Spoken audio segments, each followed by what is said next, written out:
What's going on, everybody? Welcome back. CFC DP here with you for a two-part episode, Chelsea versus Leeds match preview, and talk about the latest transfer news. There's a lot of good stuff, so let's get right into it.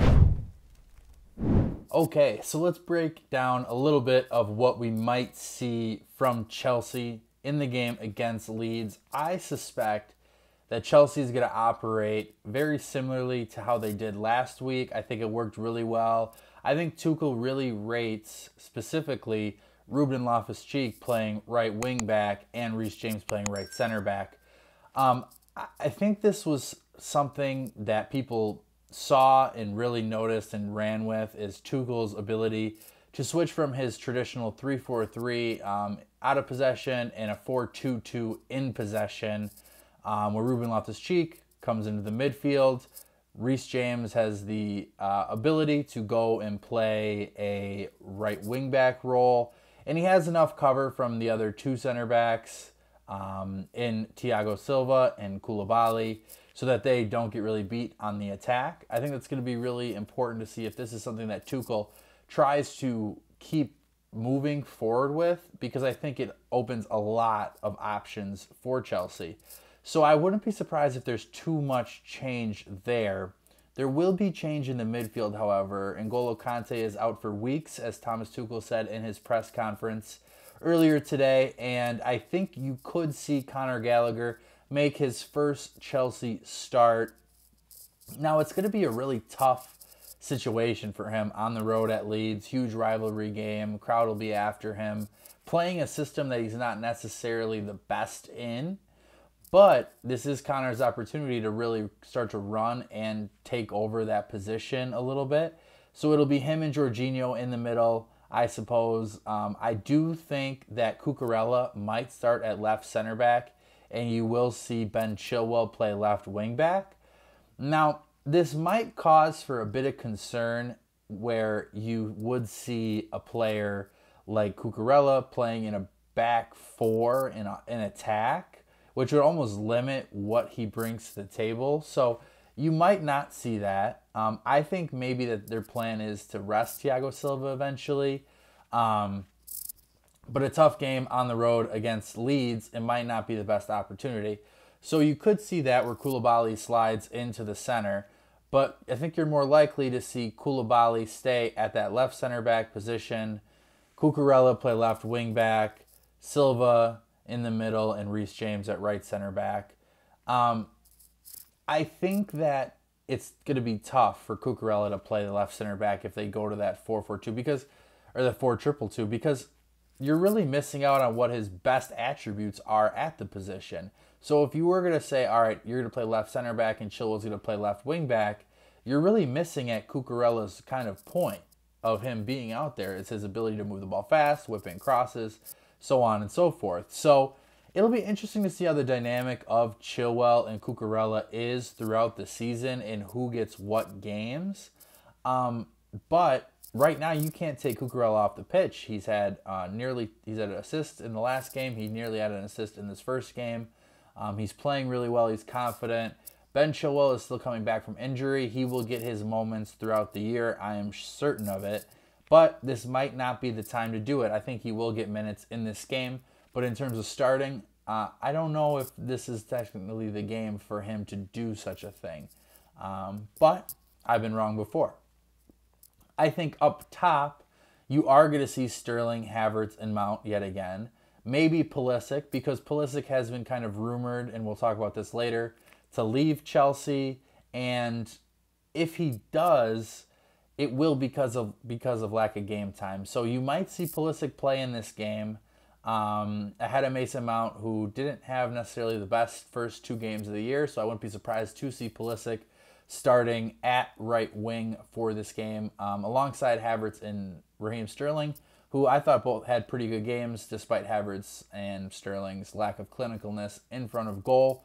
I think their actions are great. I think that going on the road, they're going to need to be able to hold up the ball and kind of build on what went on last game. So that's my lineup: Havertz, Sterling, Pulisic, Jorginho, Gallagher, Cucurella, Ruben Loftus-Cheek, back three, just as last week, Koulibaly, Silva, and Reece James, and Mendy in net. So I think it's going to be a strong team from Chelsea. I think that there's a lot to build on from Spurs. So to see how it progresses will be important to see. So let's talk a little bit about what Leeds might bring to the table in this matchup next. So when you start to look at Jesse Marsch and how his system plays, he plays like a 4-2-3-1. There's a lot of fluidity into it. There really isn't set positions. There's a lot of in-game adjustments that you'll see from Jesse Marsch. He has a lot of success, or not success, but his goals are to play the ball through the middle, long on-the-ground passes. His wingbacks, or his fullbacks are really important. So it'll be interesting to see how Tuchel decides to defend against a Leeds team that's surely going to be up for the contest, that's performed really well at the start of the season, a draw and a win. So how this goes, we won't know because the crowd's going to be into it. Chelsea need to go ahead and get a stranglehold on the game right away, or Leeds have plenty of youth, athleticism, and vigor to sort of take the game away from Chelsea. There's been a lot of good signings for them. They haven't really missed Rafinha necessarily. They've had 2 goals in each of the last 2 games. Rodrigo has stepped up with some goals. Brennan Aronson and Tyler Adams, the Americans, have looked pretty good in their first couple games with Leeds. So I think it should be interesting and it should be a tough test. But this is a game where Chelsea shouldn't really be dropping points. We are a superior team to them. A lot of this season is going to depend on how we take care of business against the lower teams. We can't lose points late in the game. A draw, yeah, it depends how we play. A draw might be okay, but this is really where you should be looking to get 3 points. This is where a good team goes in and gets 3 points. But Leeds have a lot of momentum. They have a lot of new signings. They have a new manager that they seem to be kind of catching on with a bit, and it'll be interesting to see. Now, there is a bit of a dynamic. Jesse Marsch this morning at his press conference was talking about he was a little unsure about Tuchel's availability to be on the touchline for this game. The FA did come out and rule that Thomas Tuchel owns a £35,000 fine as well as a 1-game suspension, which is kind of weird, but they're going to have to wait until our Chelsea's independent review of the decisions are taken care of, and then we'll see if that suspension is going to hold up. So Tuchel will be on the sideline. I think Chelsea are really playing for the manager and backing the manager at this point. So if Chelsea are able to build on the Spurs performance, I think that they'll be able to handle Leeds relatively easy.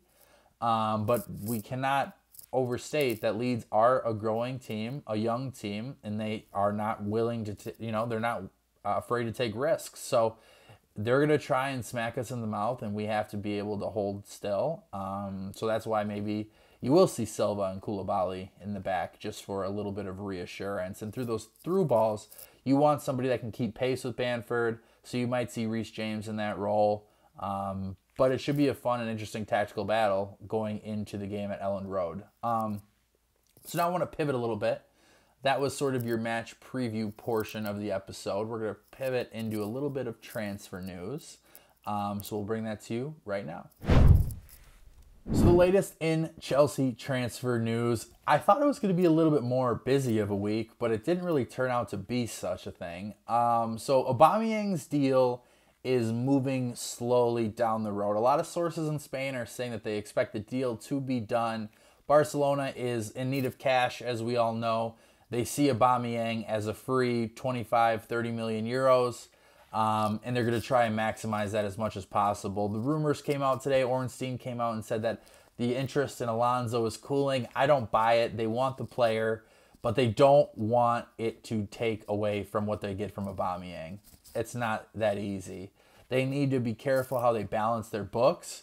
So the deals will more than likely have to be separate. But Chelsea have put out an initial offer, 15 million euros and Alonso with, I'm sure, some add-ons. Aubameyang is close to agreeing personal terms as far as I have understood from the reports. So we'll see how it breaks down for Aubameyang coming to Chelsea. This is something that will probably go into next week. We are getting closer to the deadline. Barcelona needs to register some signings. They want to register Koundé. They can't. They want to get Alonso in. They can't. So I think Aubameyang and Frenkie de Jong lowering his wages or leaving is going to be important. Now Chelsea's kind of at a waiting game. Is de Jong going to budge? Where is that going to leave Barcelona? We don't know. I mean, all these reports in Barcelona says they're trying to bring in more signings. If de Jong drops his wages, they could bring in a forward in addition to the players that they're trying to get and register now. So it's all really confusing, but I think Aubameyang is going to be done by the end of next week. I also think Frenkie de Jong will stay at Barcelona, but if there is a bit of turmoil, I think he will go to Chelsea. Manchester United seemingly dropped out of the race for the player as they signed Casemiro today. So we'll see how it shakes up in the next couple of days heading into next week. Gerard Romero said de Jong must cut his wages or he must leave, and it's confirmed. Well, I think Frenkie de Jong might have another thing to say about that. So we'll see how that turns up. Wesley Fofana, on the other hand, it is advancing a little bit further on the player side. Personal terms have been agreed for 6-year deal, around £220,000 a week. The player is ready to go to Chelsea. It's clear. He won't be featuring in Leicester's squad tomorrow. Brendan Rodgers is keen to keep him out. There's reports going back and forth at who was trying to not put him in the squad. Was it a Fofana thing? Was it a Leicester thing? I'm not sure who it is, but clearly Fofana is pushing a move to Chelsea. Will Chelsea be able to meet Leicester's valuation on the player? Wesley Fofana seemingly going to be causing Leicester a headache, so hopefully they can get under that world record fee of £80 million. But I think Chelsea are going to get this done. I think it's going to be before the next week because the following weekend we play Leicester at Stamford Bridge. I don't think that Leicester wants to carry on that long. Maybe they don't want to play against Fofana. I'm not sure how they see that helping them. But, yeah, so definitely that's something to watch out for in the next couple of weeks. There was also a report later in the afternoon today that Chelsea, if Fofana does not work out, are interested in Harry Maguire. I'm not sure if I put any validity into that. There's a lot of reports from agents that are going out to sources and journalists now. So I'm not too certain if that's truthful or not. It would make kind of some sense because he would be a decent option perhaps in a back three, but I think we want Fofana. Maguire is sort of damaged goods at this point, so it's difficult to kind of see how that would shake out for Chelsea in a positive way. We also did sign new Italian kid, Cesar Cadinini, I think his last name is. 19 years old from Inter Milan, super talented, was on the under-19 Italy team, on the Euro Team of the Year for U19. So definitely a young talent to see in the future. It appears that he'll be training with the U21s, playing with the U21s, and training with the first team. So kind of maybe a Chuka Mweka type of deal. I think Chuka Mweka is a little bit further advanced and might see some first team regular game time throughout the year, is what I'm being told. So we'll see. We'll see how that goes. Chelsea are definitely buying for the youth, and I don't think they're done. There's rumors about Enderick from Palmeiras, 16-year-old Brazilian, kind of the next wonder kid. Chelsea are keen to make a move onto him.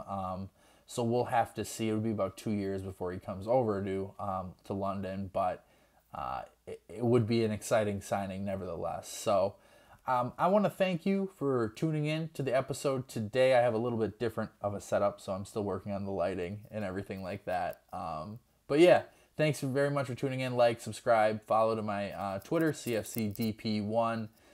Any support is fantastic and much appreciated. We will talk to you Sunday night. We will do another Sunday conversation as well as a match preview from kind of broad topics from the game. So we'll be excited to bring you that, and I look forward to speaking to you then.